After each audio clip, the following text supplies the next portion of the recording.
আসসালামু আলাইকুম রহমতুল্লাহি ওবারাকাতু। সম্মানিত দিনী বইনকলরে আজকে সূরা আন-নিসার 26 থেকে 28 পর্যন্ত কয়েকটা আয়াতর অনুবাদ আর তোরা ব্যাখ্যা করবো ইনশাআল্লাহ। আউযু বিল্লাহি মিনাশ শাইতানির রাজিম। আল্লাহ তোমাদের সামনে যে পন্থাসমূহ সুস্পষ্ট রূপে বিবৃত করতে এবং সে পন্থা অনুযায়ী তোমাদের পরিচালিত করতে চান, যা তোমাদের পূর্বগামী নেককার ও আদর্শবান লোকেরা অনুসরণ করে চলত। আল্লাহ নিজের রহমত সহকারে তোমাদের প্রতি দৃষ্টি নিবদ্ধ করতে চান। তিনি সর্বজ্ঞ ও বুদ্ধিমানও।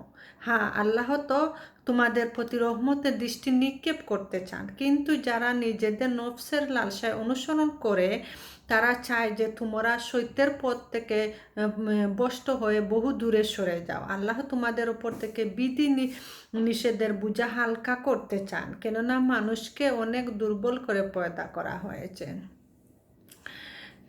আল্লাহ সুবহানাহু ওয়া তাআলা এই আয়াতগুলোর মাঝে অনেক সুন্দর আঁকে বোঝাইয়া দিরা যে সূরার প্রথম থেকেও আঁকে এই পর্যন্ত আঁকি যেমন হেদায়ত দেওয়া হয়েছে, এবং সূরা নাজিল হওয়ার পূর্বের সূরা বাকারার সমাজ তমদুন সম্পর্কিত সব সমস্যা বলি প্রসঙ্গে যা কিছু হেদায়ত দেওয়া হয়েছে সেসব কিছুর দিকে সামগ্রিকভাবে ইঙ্গিত করে এখানে বলা হয়েছে যে সমাজ নৈতিকতা তমদুন সম্পর্কিত এই আইন বিধানগুলো প্রাচীনকাল থেকে প্রত্যেক যুগের নবীগণই জাহেলিয়াতের অবস্থা থেকে বের করে নেককার ও সত্যনিষ্ঠা বান্দাদের জীবনযাপন পদ্ধতির দিক পথ প্রদর্শন করেছেন। এটি তার বিরাটতম দান ও অনুগ্রহ, সন্দেহ নেই। যে ই আকে কইরা যে আল্লাহ আকে রহমত দিয়া, আল্লাহ রহমত দিয়া প্রত্যেক জাতির ও সব জাতির মাঝে তো নবী হল ফাটাইছেন, আর এই প্রত্যেক জাতিরে আকি তারার বাদ আইন কানুন এটা তাকি আকি নবী হলরে ফাটাইয়া আল্লাহ রহমত দিয়া নবী হলরে ফাটাইয়া মানুষরে বের করিয়া আনছেন। ই আকি বাদ জিনিস তাকি এটা লগে আল্লাহর একটা অনুগ্রহ, বিরাট অনুগ্রহ। আলহামদুলিল্লাহ। আল্লাহ সুবহানাহু ওয়া তাআলা আমরারে নবী সাল্লাল্লাহু আলাইহি সাল্লামর কি যে কোরআন পাঠাইয়া যে আমরারে আইনগুলা নিয়ম কানুনগুলা সব কিছু যে জানাইয়া দিছেন কোরআনের মাধ্যমে। আর এটা একটা বিরাট একটা অনুগ্রহ রাসূল সাল্লাল্লাহু আলাইহি সাল্লামর মাধ্যমে যে আইন কানুনগুলা কইয়া দিছেন।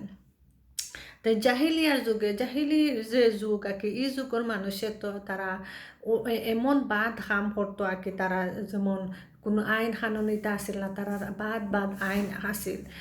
যেমন মানুষ শিশু আর কি, কন্যা শিশু জন্মইলে জিত্তা কইবর দিলেই তো মানুষ রীতিবর্তী হইলে তারারে আর কি দাঁড়ে দিও যাইতো না, তারা খুচ্ছু করতো না, ওলাহান করতো।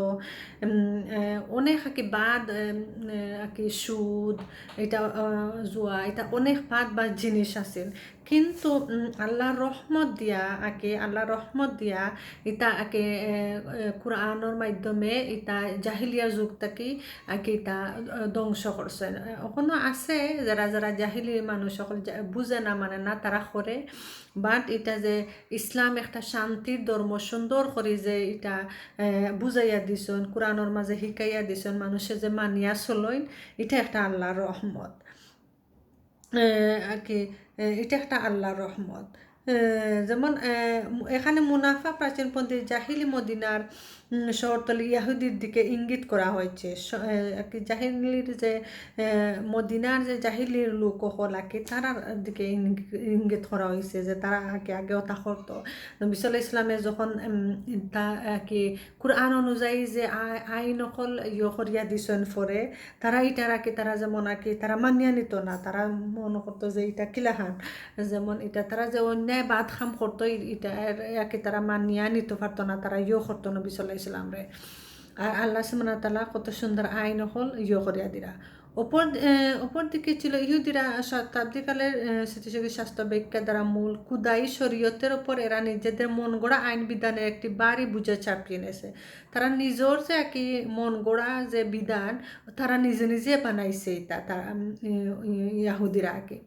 তারা শরীয়তের অসংখ্য প্রকার বিধিনিষেধ সকলতা ও কঠোরতা মাত্রা বৃদ্ধি করে নিয়েছে। বহু প্রকারের হালাল জিনিসকে তারা হারাম করে নিয়েছে। অসংখ্য অসংখ্য কুসংস্কারমূলক অমূলক ধারণা বিশ্বাসকে তারা আল্লাহর আইনের মধ্যে সামিল করে নিয়েছে। যেমন এসব কারণে তাদের আলেম সমাজ ও জনসাধারণ উভয়ের রুচি ও মনোবৃত্ত তদরূপ খারাপ হয়ে গিয়েছিল, যে কুরআনের উপস্থিতি সদা বিধান শরীয়তের মর্যাদা তারা অনুবাদন করতে পারতো না। তারা কুরআনের বিধান শুনে অস্থির হয়ে উঠতো এবং একটি জিনিসের উপর তারা শত শত প্রশ্নের অবতারণা করত। তারা দাবি করতো যে কুরআন শরীফে তাতে বিভেদের সব রকমের ইজতিহাদ তাদের পূর্ববর্তী লোকদের সকল প্রকার বাস্তব চিন্তা কল্পনা কুসংস্কার কুদাই শরীয়তের মর্যাদা দিক অন্যতম, তাকে কুদাই কিতাব হিসাবে মেনে নেওয়া হবে না। তারা যেমন এটা কুরআন যে আল্লাহর তরফ থেকে এটা তারা মানিয়া নেয় না। আর তাওরাতর যেগুলা আইন হল তারার আলিম হল, বড় বড় আলিম হলে যারা তারা এইলা আইন হল তারা তো বদলাই লইছে, তারা বদলাইয়া নিজে নিজে তারার আইন হল বানাইয়া এটা তো বা জাহিলি আইন হল তারা চলিয়া যাইতো। তারা মনে করতো যে তারার বালা আইন, কিন্তু রাসূল সাল্লাল্লাহু আলাইহি সাল্লামে যে কুরআনের বাণীও হল কইতা আইন হল কইয়া যাইতা, তারা মোটেই এটা মানিয়া নিত না। ওলাহান তারা হতো।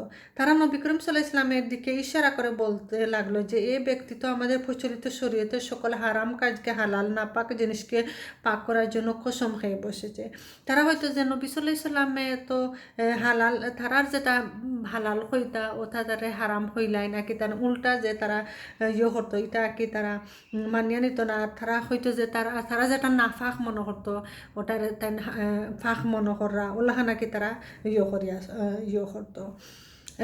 যেমন ঘুষ, সুদ ভিত্তিক লেনদেন সন্তুষ্ট রয়েছে বলে সব কিছু যে নিয়ম, সুদ খাওয়া যে হারাম, এটা ঘুষ দেওয়া হারাম, এটা তো তারা জাহিলি যুগে বেশি আছে।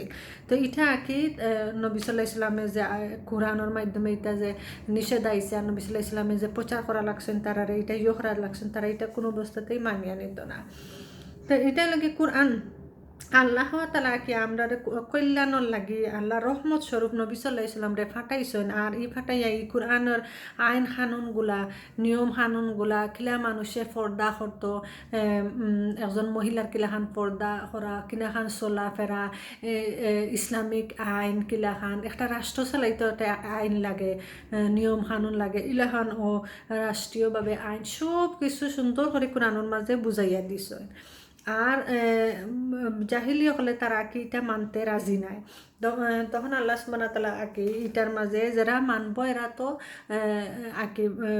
আল্লাহরে পাইব, আল্লাহর রহমত পাইব আর জান্নাতও যাইব। আর যারা মানতো না এরা তো যাইব বাদ ফতে যাইব। তো আল্লাহ সুবহানাহু ওয়া তাআলা রহমত স্বরূপ পাঠাইছেন আল্লাহ, যাতে আমরা আল্লাহ বুঝার আমল করার তৌফিক দান করার, আল্লাহর আইনগুলা মানিয়া চলার তৌফিক দান হর্তা। জাযাকুমুল্লাহু খাইরান।